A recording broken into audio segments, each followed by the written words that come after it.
whenever a streak of consecutive bad things happen, or I don't even call them bad things anymore. I just things that I didn't plan to happen, but sometimes what we plan to happen, that's not exactly what God's plan is. Right. So usually, if I'm in this season of, things not going my way, it's usually a season that I actually have to be obedient. So I realized that if I got 100 no's, it's only up from here.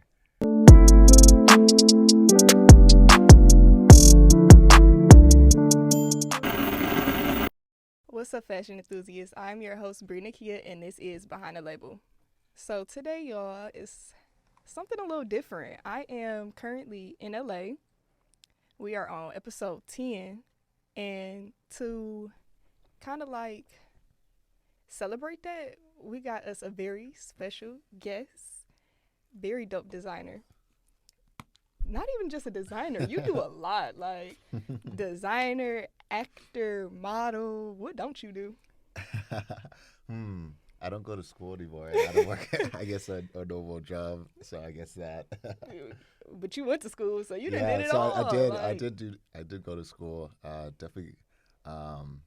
Definitely was adamant about getting my degree. That was like important to my family. So yeah, I got that. Yeah. Okay, so this is none other than Obi, and I don't know how to say your last name. I'm not gonna lie. It's Nwankwo. Nwankwo? Yeah. Okay, so Obi Nwankwo, y'all. Like, let's give it a big give ups to you. I You doing your appreciate thing, you. of course. Thank you. Okay, so I got you some questions. Let's see. What do I want to ask you first? All right, so something that stood out to me when I was like looking into you and doing the research.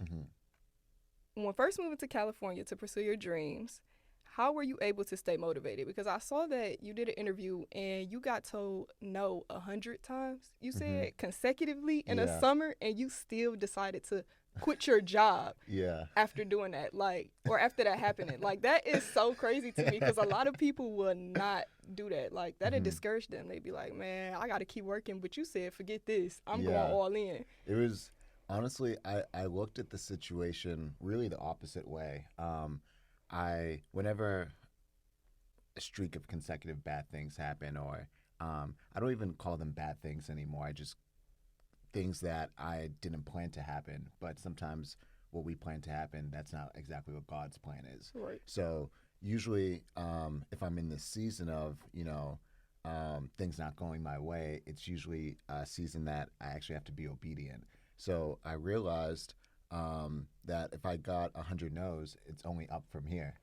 So that was just my mindset. It actually motivated me to quit my job even further, because I was like, wow, if I can get 100 opportunities, that means I'm in 100 doors. Yeah, this and that is means true. 100 people are now talking about me. So Right. that eventually will compound into something. And that was just my mindset looking at it, just because there's also a sense of gratitude where, yeah, it was 100 no's, but there's also people in this town, they don't even get 100 opportunities. Right. So it made me realize that even though I wasn't at least, booking all those jobs, I was in the room. And that, at the end of the day, you can only ask for the opportunity. And then I was like, maybe I actually have to focus on learning this industry better and focus on becoming better at booking. And like, what does that mean? And so that just, I think when you're in positions like that, you're either going to try to figure it out or you're just going to run away from it. And for me, I was like, no, I'm going to figure this out. So. And I love that. Oh Yeah. my gosh. That's very inspiring. When I saw it, I was like, oh yeah. You just be knowing, like, I got to keep going. I got to keep going. Because a lot of people just will think so negatively about it. Like, maybe I just need to give up. And it's like, no, don't give up. Yeah. Keep going, because something is going to happen. Something's going to happen. Like, eventually, because what kept on motivating me was like, wow, if I stop now, my 101 job, I might not even see. Right. And I ended up booking on that 101, 104th, somewhere in that realm. Like, I remember it was fall hit, quit my job. Yep. And for some reason, things just started working a little bit better after that. Yes, because God just aligned it just like that. Yeah. Pretty much. They wanted to see, are you going to give up or are you going to keep going? And that was the test. Like, But also another big task that I never even really touched upon was when I did quit my job. It wasn't smooth sailing. It wasn't smooth sailing at all. So um, I think the first month or two I didn't work. So it was, I came off this. I quit my job. Yada yada. I'm getting auditions. I'm doing that. Getting callbacks. Getting a little bit better. But I was mostly doing background work, if I'm being honest. At least on the modeling side, because I wasn't working that much. So, but that for me was, at least I was on set. I was interacting with people who were semi like minded. Right. And eventually, it just compounds. Yeah. Yeah, pretty much. Yeah. Okay, so let's talk about your brand. How did you come up with the name Knotwtr? Yeah. So it was there's a couple of ways it kind of came into being. So I always felt I was always multi talented in a lot of ways, but in ways that a lot of people did not see. So like just from how I generally look, I'm tall, black, athletic. People just assume I'm an athlete. Right. So that was just always something I always had to overcome. And then there's also things that just biases that come with, when people think you're just an athlete, they never saw the educational aspect of me. When I grew up in a very educational home, like my mom went to Harvard, I have so many people in my family that went to MIT, Harvard, Northeastern, some of the best schools. And so education was forefront. Sports was in the back. So it was so confusing to me when people are like, oh, like you're not, they didn't see my educational aspect. So I was like, well, that's interesting, because when I'm home, that's what it's all about. So, that was one part of it with the whole Knotwtr. And so I always felt like, I was not one conventional. I was always kind of flowing, and I was always able to change forms. I played so many sports growing up, and I was like, why am I able to play all these sports? Soccer, baseball, football, basketball, track, everything. I was just had this natural thing. So I was like, oh, life is like this flow.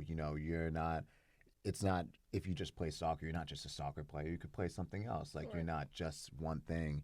And so when I created a brand, I wanted to create a brand that would encapsulate people who kind of felt like me, people who they're like, I don't want to just be identified as one thing, like, or what people see me as. So, going to school, people, oh, I was studying finance. Oh, you're a financial guy. Well, I'm an entrepreneur and a financial guy, but I'm actually very creative and into fashion. But on the East Coast, sides like that, you're not able to really bring them out as much. And on the West Coast, that's where I was able to really bring that out. So just to basically bring into one, it was a brand that encapsulated people who were more than one dimensional. The person who moves out of their hometown, the person who's not going to just accept the conventional norms, and they're actually going to step out and, take that chance. And, just like water, you might change forms, but you're always going to be solid. And so that's what I wanted to create the brand. And then the brand Knotwtr stands for not neglecting our talents, willing to take risks. So I always felt like whenever I took some of the biggest moments in my life that changed the trajectory of like how I live was when I took a risk. Was when I was like, I'm gonna move from Boston to California. Well, a lot of people who know my full story, and I'll kind of touch upon it, from Boston to California, was I was actually working for a consulting company, and they had actually given me the offer in Boston, but God told me I had to move to California. I had no idea why. I've never lived in California. I had been in Boston, Nigeria, and basically the East Coast my whole entire life. Never really traveled because I was always focused on sports, and I never really wanted to miss practice or miss anything. So I just never traveled until like I got to college, and I was able to travel on accordance for that. But it was a crazy.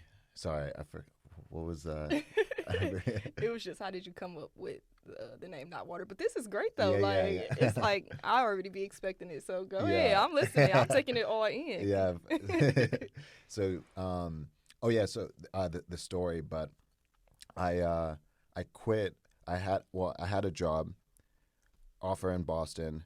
God told me to move to California. I requested to move to California, but not only did I request to move to California, I requested a raise, relocation bonus, more signing bonus, and they gave it to me. Oh, which made no sense because I hadn't worked a single day at the job. So I was like, all right. My mom's like, this makes no sense. Like, you haven't started work and they're already increasing your pay by over 20, 30%. I was like, I mean, I think I'm meant to be in California. So Right. when I was very set up nicely. Like straight out of college, I had a 6-figure job, which is very difficult to do out of college, and that was like maybe 6 or 7 years ago.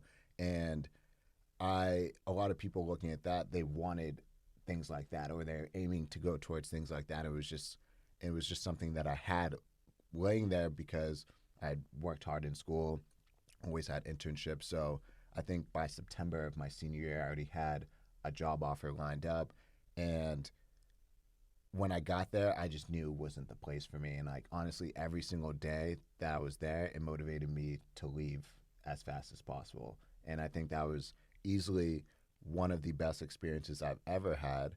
Not because I enjoyed it, but because it taught me what I didn't want to do. And Right. now, whenever I'm thinking about being lazy, I just think about, all right, you could be lazy and potentially go back there, or you could work hard and never have to go back. And so that's just kind of like my mindset with it. Yeah. That's a good mindset to have, though. Yeah. It's getting you really far, and Yeah. you always get the best rewards when you take that risk. So hmm even asking for that stuff, it was like God said this was what you supposed to be doing. Yeah. Like So he I'm told going. me, like I was. How am I supposed to know I'm supposed to move to California? I'd never been here. Right. Like I never Yeah. been. Like and I was even really big on. I wasn't really big into social media growing up. Like Mhm. where I grew up, I was in the city starting off as a kid, and then I moved to the suburbs as my parents started to do better because they were immigrants, moved from Nigeria to here. So obviously things take a little bit more time. Mhm. And yeah, from just I'm trying to think with the inner city. Yeah, we can just go on to the next one. So you sound like you're really busy. Like, so what I want to know is how do you maintain like having alone time and time for yourself with your Mhm. hectic schedule? Yeah, I think this year was a year I think I took like a big jump in like I think just managing my time and my energy. Because last year, to be completely transparent, I completely burnt out by like October, November. If you hit me last year at this time, oh, I was done. I was just so tired, like just because I'd been working so consecutively for the year. Is that me? Oh, that's my bad. No, you're okay. I thought it was on vibrate. But yeah, I'd been working so consecutively, and this year I was like, I don't want that to happen because I truly love what I do, so I shouldn't even feel burnt out about doing what I love because I don't feel like I work because I thoroughly you don't the alarm don't even gotta tell me to wake up no more. Like I'm up, like I feel it. I'm excited to be up. So yeah, it's I'm just excited. All right.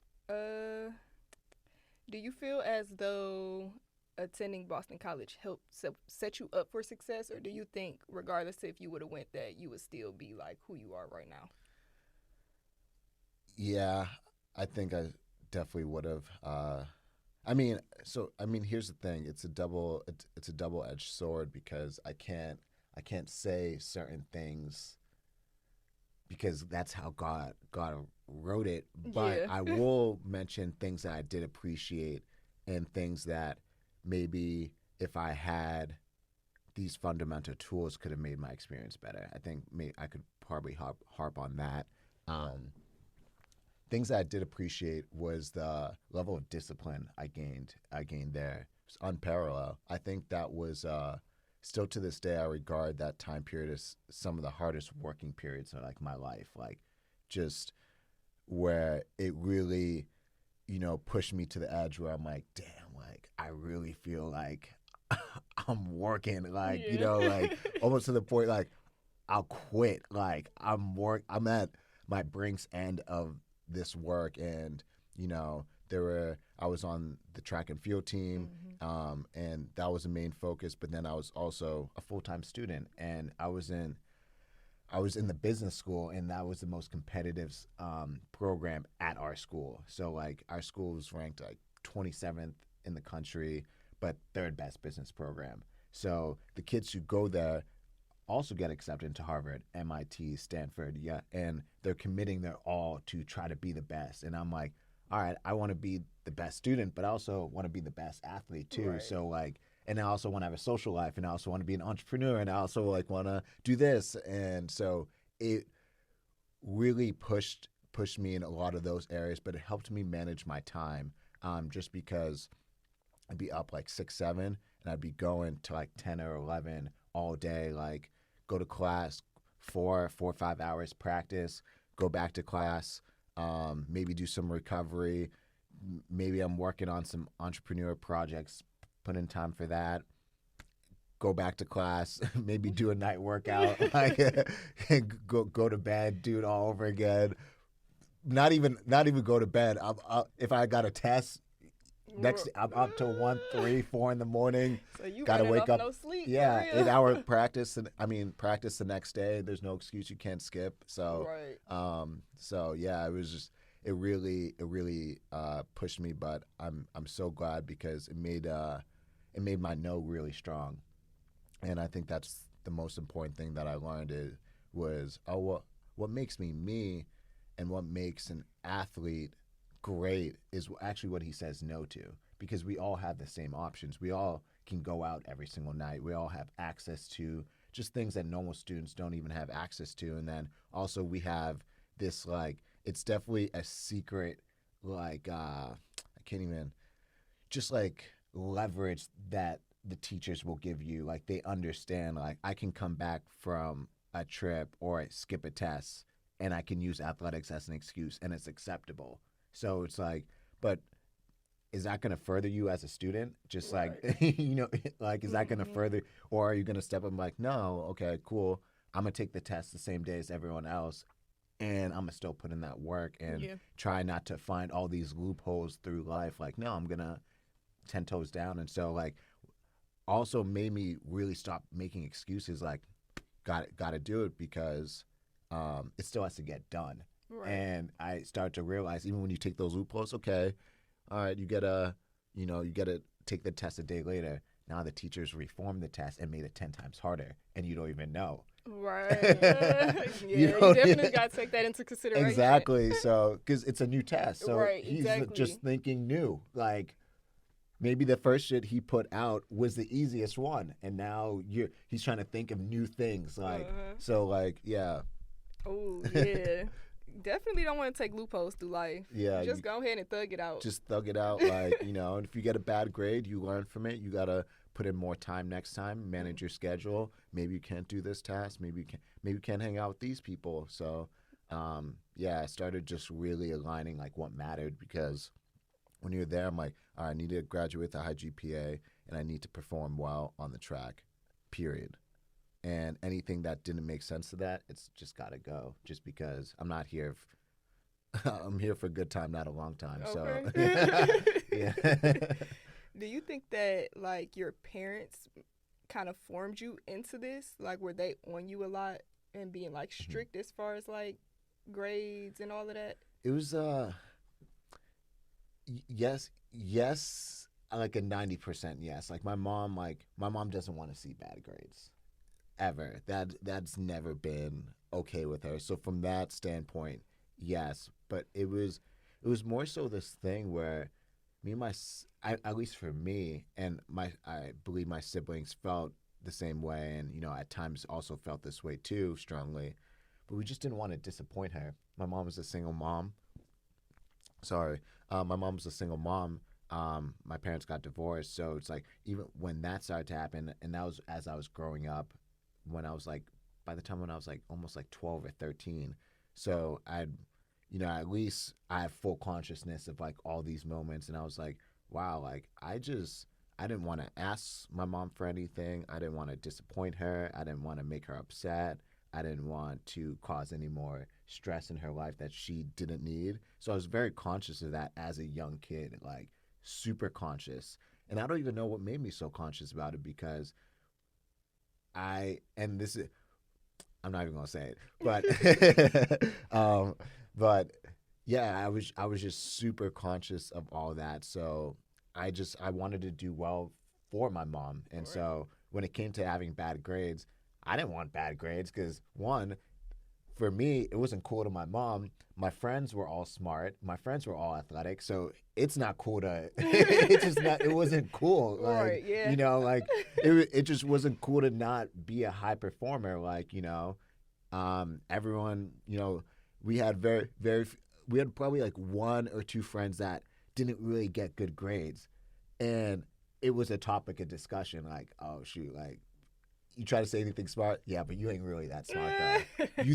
That's cool. You picked that fact out, but you're not really like that. Yeah. Like, and so like it was always this competition, like even amongst my close friends and the group of guys I hung out with, like everyone really wanted good grades, and I'm honestly thankful for that environment in my high school years and also college years, because if it was cool to just be only good at athletics and academics wasn't that cool, maybe I would have dipped a little bit more. Maybe I would have not performed well enough to go to school like Boston College. So, Right.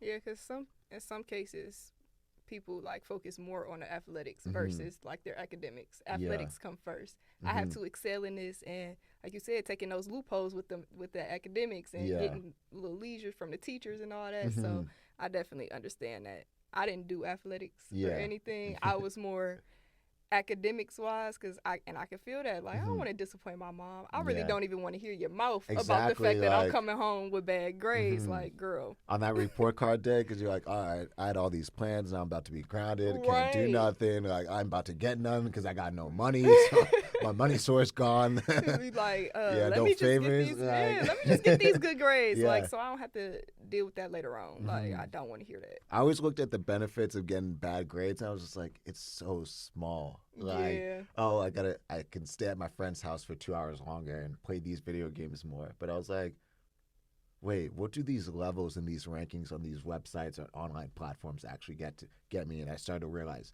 it was nothing. I used to play video games so much. And I remember my sophomore year of high school, and I was like, this is when everyone starts like going out, getting like, people are like having fun. I think like really started to experiment, and I hadn't really fully tapped in. I hadn't fully tapped in yet.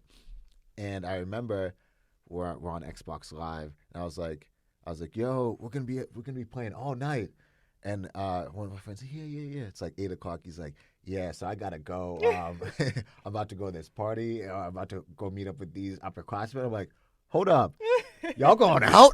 I was like, nah. I was like, and I'm in here sitting inside playing video games, and people are outside living their lives and having fun. Yeah, and I quit video games like I think after my sophomore or junior year, and I've never really tapped back into them again. And I've really just been focused on like just learning, just absorbing things outside of those. So yeah. Because to experience life, you have to experience life. Like, it's nothing wrong with playing video games if that's what you like to do. But also, like, make sure that you're getting real life experiences. Yeah. Like, don't be glued to the game all day and you just lost in the sauce about just lost playing all day. Oh, let's play this game, play. And then you feel like you're experiencing life because you're communicating, but you're not experiencing, like you're almost like in this simulation.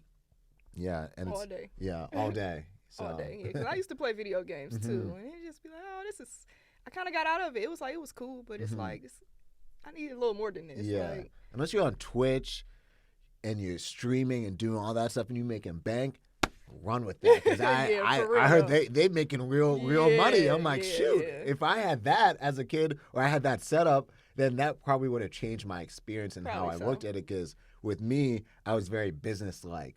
Always as a kid, I was like, even like my vices and things that I did. So like when I overplayed video games, I sat down with myself. I was like, how can I turn this into a business? And I couldn't figure it at that time. There was no, that wasn't there. I was like, yeah, I can't do it. I'm good. Like, So you've been business oriented. yeah. So legit. Okay. Okay, I can feel that. So what's some advice that you would give to someone that's looking to start like a clothing brand or maybe just a business in general? Because you're an overall businessman. Like you don't just do clothing. So just business in general. What's some advice you would give? I would say, I guess maybe being a little bit more. I think knowledge. You got to read. You got to read. I think if you want to start a business, definitely read. You know, read it. Read some standard books like, I mean, I feel like these are intro books that a lot of people say, but like Think and Grow Rich is a really good book. Definitely a good book. Yeah, just I think for people who just don't understand this simple basics, like get a basic understanding, or just a stronger why this might work better, or Right. you know, and I think that's very important. And then from there, just kind of build. You know, if you're trying to learn more about marketing, read more books about marketing. People like Alex Hormozy have a really good book called like 100 plus leads. If you want to read books about human psychology and how people think, read like things like The Secret, or read people like theologians like Immanuel Kant, or philosophers like Aristotle. Like these are a lot of people I just read just naturally because they taught me how to deal with people. So because a big part of business is actually how you deal with people, how you communicate, how you manage teams, and really like how people feel around working with you. And I think one of the biggest things for me is like, it makes me really happy that people genuinely like working with me. Like, and it's something that like I've very adamant and worked on. So like when I have, you know, I have like 6 part-time workers right now, and like I talk to them every single day. 2 of them are my cousins, which is nice. And you know, it's nice when they're like, bro, you know, the level of confidence that the work that we're doing gives them it inspires me. Like, and you know, then like my uncles will like, you know, call me and they're like, you know, you've been able to empower our kids so much just because like they have so much purpose, like amongst their age groups. Like they're the big dogs now because they're like, yo, we work for Knotwtr, like, and, you know, we're doing this, and you know, this is a family business and we're building it, so they feel like that ownership. So I think creating an environment where people love to work for you, and figuring out what and that just comes with human psychology, being emotionally intelligent, which takes an openness and a willingness to do, because if you want to be open to people, that's something you have to try, because our instincts is to think after ourselves. Unless, you know, unless you're a mother and you have like your kids, then your natural instincts are your kids. Like that's why women like take care of the kids first, like because a man's natural instinct might not be to, but if he can work on it and become a better father, he will naturally be able to do that. But a woman naturally has these things way more than a man does. So I think when you work on that, it's better. And like when I even read a lot of, and that's why reading is also important. When I started looking at a lot of facts of great businesses, a lot of amazing businesses have women at the top forefront. Looking at like if you look at some of the most, if the woman's not a CMO or head of some sort of HR or community, like women, I think women need to be like, at least for me, I've found success. The communication, there's like a way a woman's able to communicate that a man is not able to communicate like in business. And I think having like strong women at the top of your business is so key, and that's been a game changer for me. Like half my employees are women, like, and like if I and I love my cousins to death, but the last person I would fire is my female employee, like because of how efficient, like it's crazy. So building a team also important, then creating a good environment, and then also I think getting some strong females on your team, yeah, for real. Okay. I like that. And Yeah. you're not the first person I've heard say like having the women on your team makes Mhm. it elevates it a little bit. Like Yeah. even within like if you get into like romantic relationships, I've heard Mhm. people say like once you get that one solid woman, your whole life kind of just Yeah. changes. Like I don't Mhm. know. So No, it's true. Like I'm not even gonna front. It's a new thing that I've been experiencing, and I love the experience. And like even as I started seeking like just like mentors, those are even people I'm seeking more. It's like, all right, female mentors, just because yeah, there's just a different level of like knowledge that I've been able to like gain from females. And this is no discredit to men, but it's just I've always experienced this, and Right. now I'm like, oh wow, there's like this whole new type of experience yeah, that you gotta open yourself up to a whole new world. yeah, Like, yeah. like like I'll type an email like, oh no, that email's great, but I think you should say it this way. I'm like, wow, maybe I was being a little aggressive, like Yeah. just like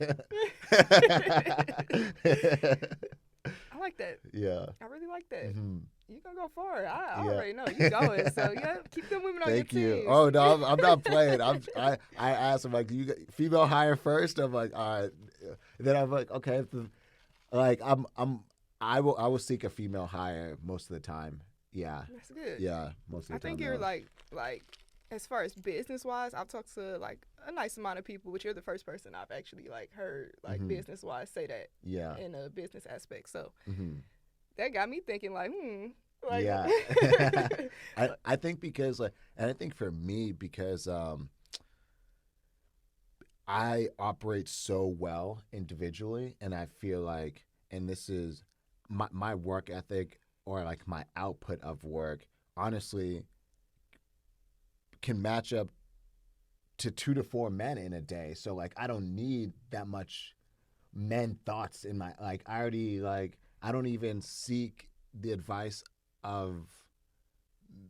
I only seek the advice of certain men that actually like been there, done it, and like, actually have like a track record, and I value what they do. I respect what they do.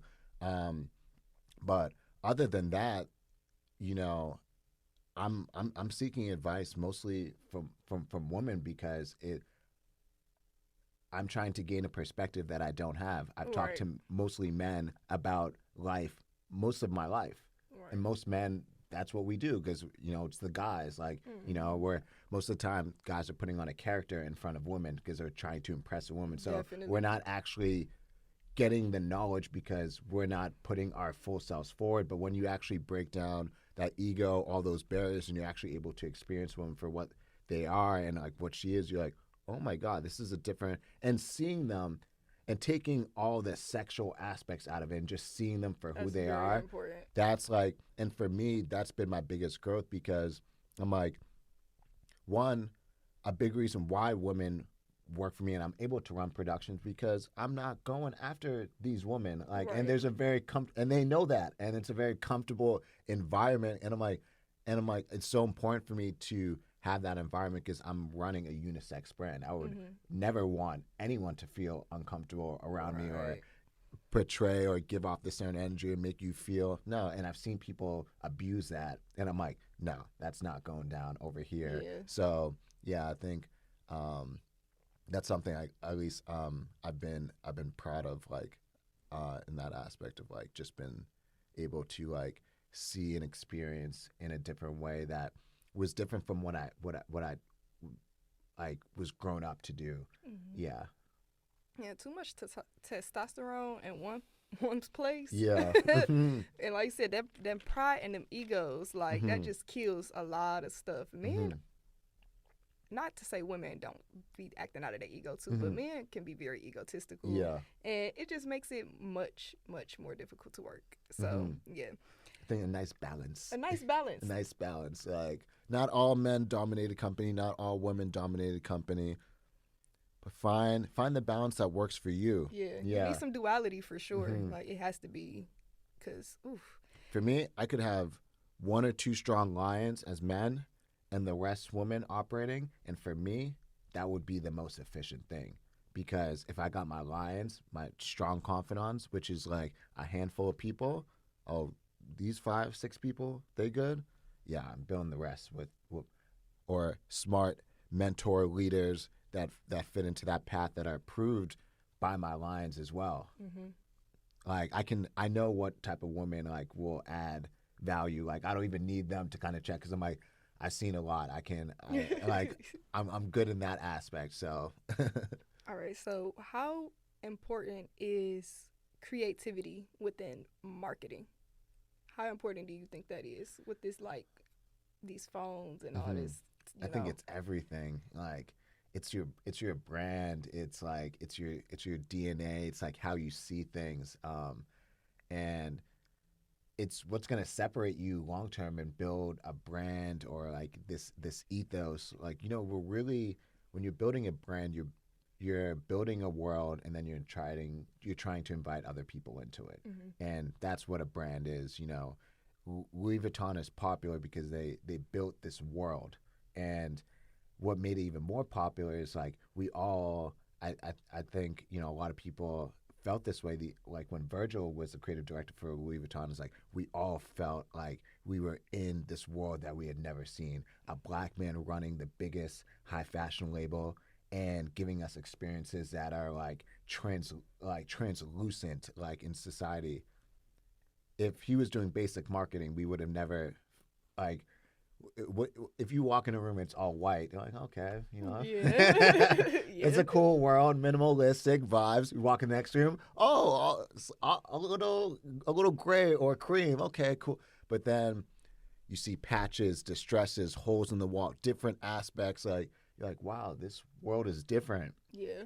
I'm intrigued. Like so, finding I call this like whenever like I'm thinking of something or designing of something, I try to find the open space. So if I see this chair right there, I'm like, what's the open space? How can I create beyond this simplistic thing? If I look up 10 chairs, I'm probably going to see 10 similar chairs like that. Yeah. So I don't want to be in any of that realm. So I might put some holes in the chairs. I might, fray it. I might like add some attachments, and like that's what I do like on these sweatshirts. Like it's a normal sweatshirt, but then I try to think of things that I really like. All right, I hate in the winter when I still feel cold when I wear a sweatshirt. So I made a double layered sweatshirt, so it's 2 hoodies in one. All right, I like my sweatshirts to have a little bit of swag. I don't want it to look like everyone else's. I want it to be identifiable, Right. even outside of me just wearing it. All right, let me put holes in the sweatshirt and create this vibe so it's not like everything else. And that's kind of what Knotwtr means. Like it's not going to be like what you're seeing. Like everything that we're doing, it's with the intention to stand out and be different from everyone, or else we're just not going to do it. And that's why like marketing is like one of the best, or one of my most enjoying parallels that I'm able to like dive down into, because I'm able to be so different. Like Yeah. I'm like, all right, what's going on in this head? Yeah, it's what sets me apart. I truly feel like it's like how I see the world and how I see things. Like, yeah. Yeah, because it's just like taking a peek into somebody's mind for real. Like Mhm. your first campaign for Knotwtr, I really like that. It was I'm Thank like, this you. is really dope. Like, yeah, I really like that with Thank you. just even bringing in the water aspect in Mhm. there. I'm like, okay, look, you onto something. You are onto something for Thank sure. you. I really love your brand. Like, Mhm. I really Thank do, you. and I like that sweatshirt too. Hey. So, what is something that you would never compromise on within your business?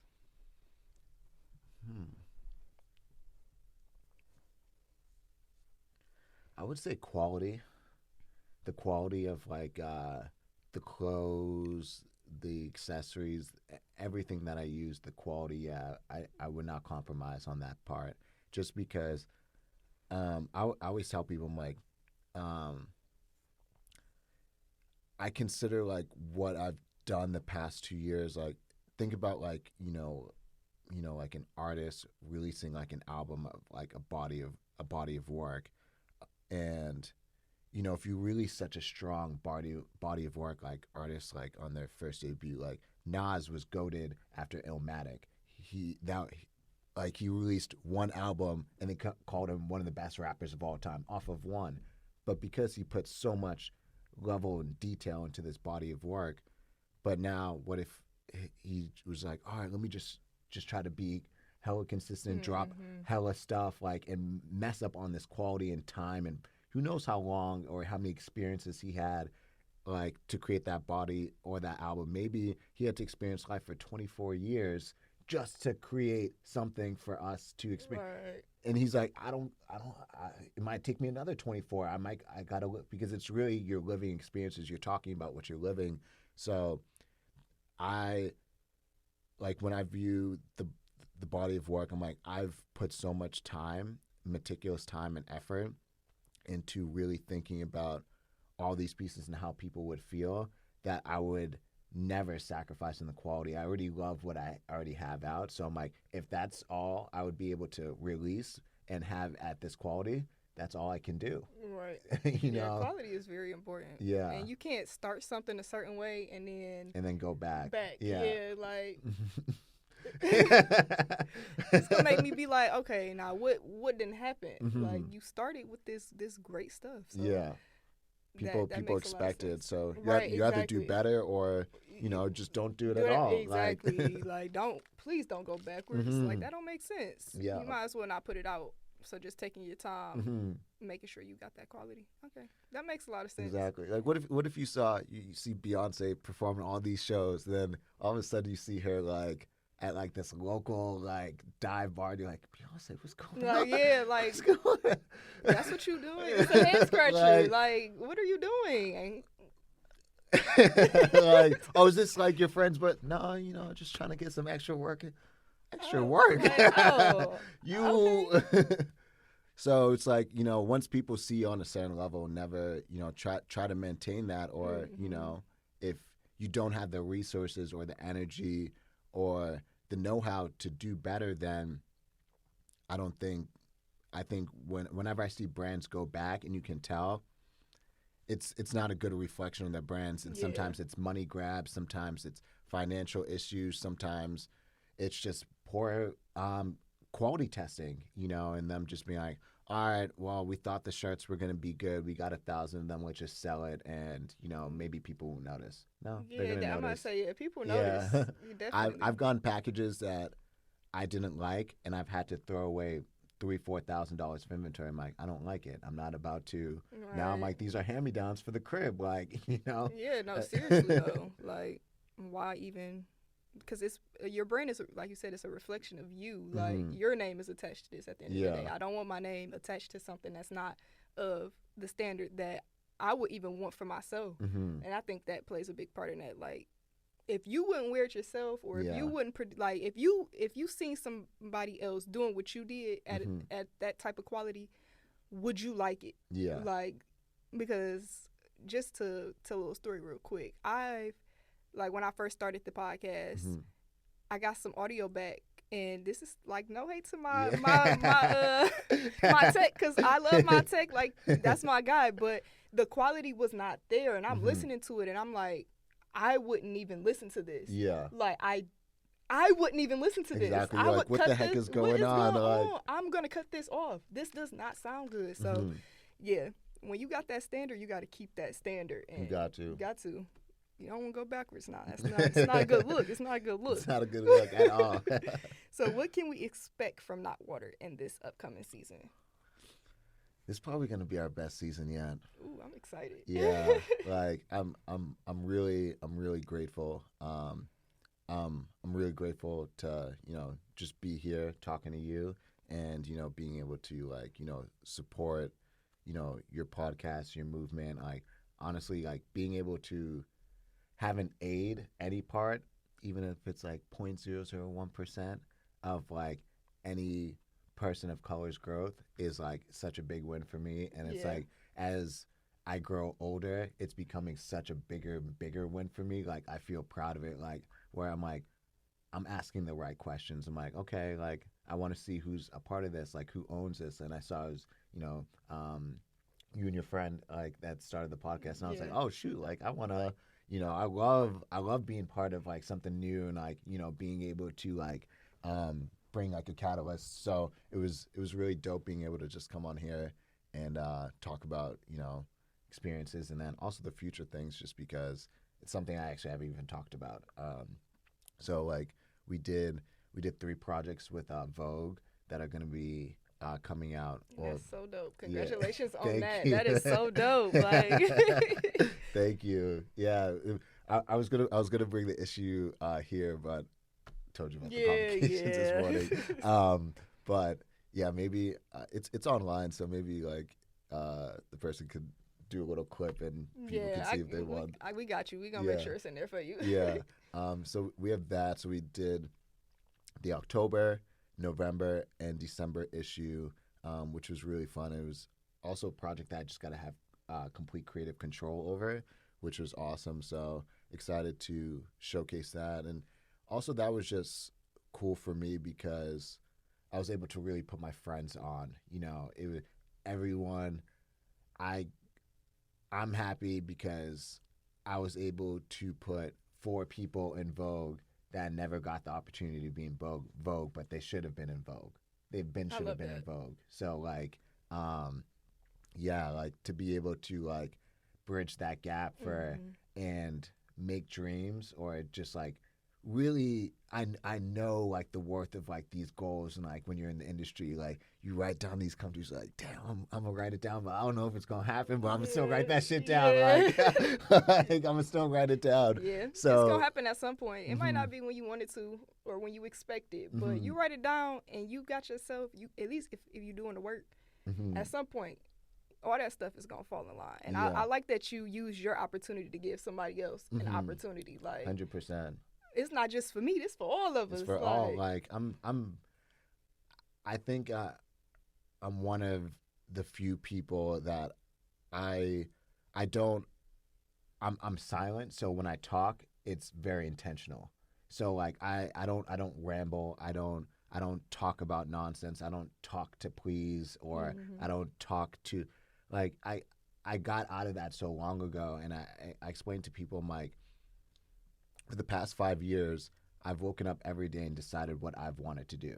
Like, and so that just building that fuel, just it put me in a position where, one, I don't got time, I got shit to do. I wake up every day unemployed. Basically, when you're a small business owner and you're in the entertainment industry, you're waking up unemployed. You're going out and getting it. Obviously.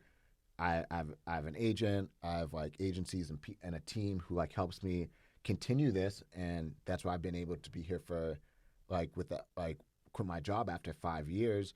But a large part of it is, you know, I have to like make the best decisions for myself every single day, like for myself, because the one thing I realized I was like when I make decisions in accordance for other people, obviously I'm still thinking with people's best intentions in mind, but I never think so overboard where I'm willing or putting myself at risk to fail. Exactly. Because I can't help my people if I don't help myself. Yeah, I'm a bigger asset when I'm blessed and I'm, quote unquote, whatever it's called, up.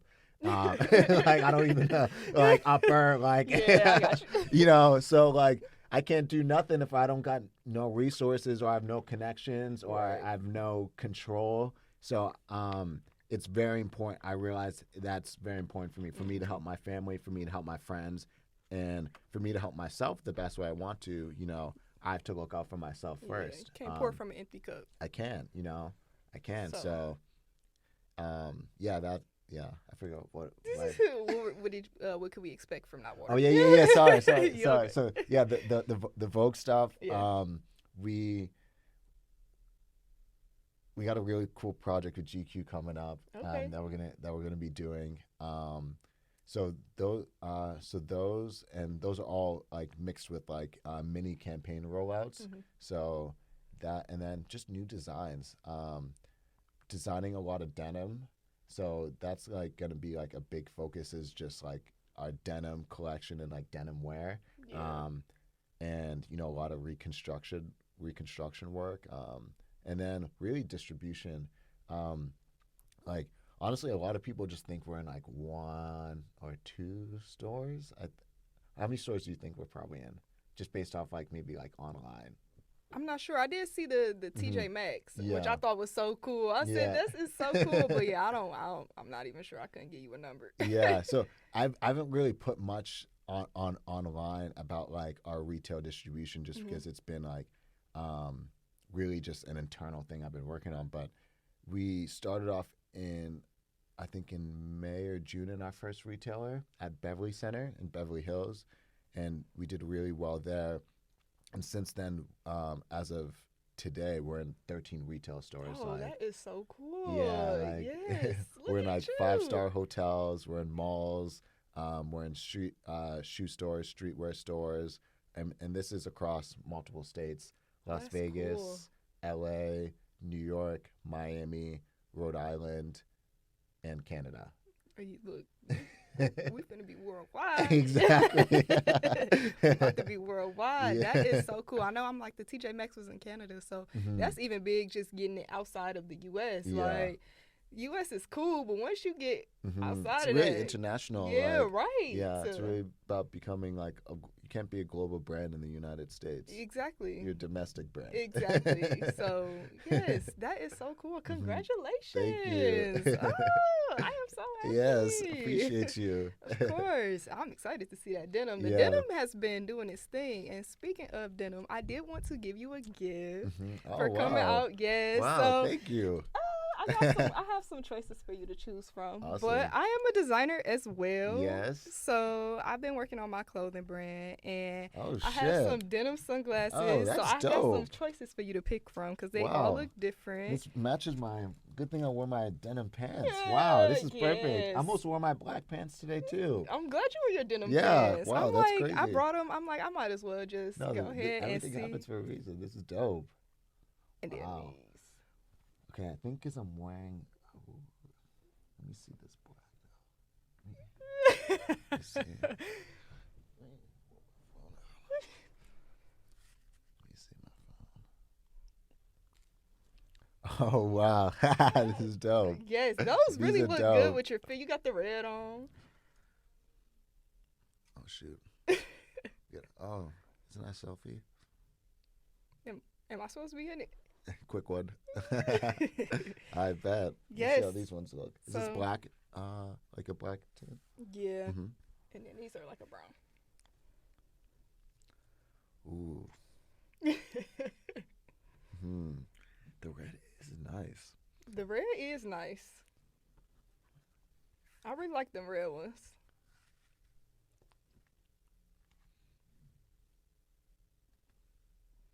It matches because I have the gloves, Yeah. but I'm trying to think if I don't have the gloves, Yeah, I'm this probably is true. rocking the black.